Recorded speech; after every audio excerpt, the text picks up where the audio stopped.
Bonjour à toutes et à tous. Donc, le projet de l'alternative urbaine, il a été créé en 2017 sur la ville de Bordeaux pour répondre à un double constat. Le premier, c'est une inégalité qui peut y avoir territorialement sur la métropole entre des quartiers prioritaires où il y a des difficultés plus importantes qu'ailleurs, comme un taux de précarité ou un taux de chômage plus important.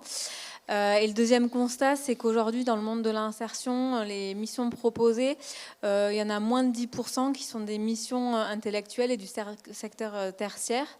Donc, pour répondre à ce double constat, on a créé une nouvelle mission d'insertion intellectuelle qui est en fait l'animation de balades culturelles dans les quartiers prioritaires. Donc, chaque année, on recrute 12 à 15 personnes, on les forme à la médiation culturelle pour qu'elles animent ensuite nos balades au sein des quartiers. Et en parallèle, on les accompagne vers l'emploi.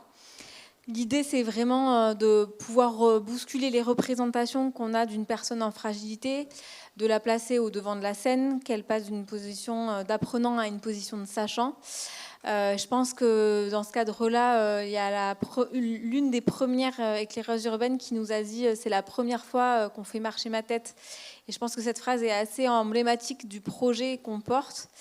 Et l'idée aussi, c'est qu'en fait, chaque éclaireur, à travers l'animation de sa balade, puisse finalement raconter un quartier, mais aussi se raconter, faire le récit de lui-même ou d'elle-même.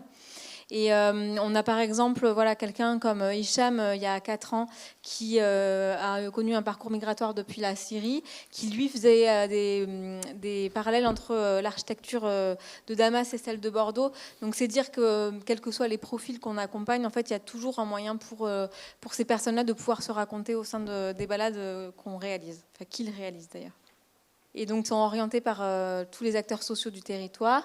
Ils ont des profils extrêmement divers et ils ont pas forcément tous des velléités de travailler dans le secteur culturel ni dans le domaine de l'animation. Il se trouve que d'année en année, on est de plus en plus remarqué par ces acteurs qui nous orientent ces publics et que de fait, on a aussi des personnes en insertion qui se retrouvent pas forcément dans les autres missions qui leur sont proposées et donc de plus en plus de personnes qui ont un parcours universitaire ou qui sont des anciens profs ou parcours migratoire qui par exemple étaient reporters chez eux et qui en fait se retrouvent plutôt bien dans la mission qu'on propose et donc qui sont assez bien représentés dans notre structure.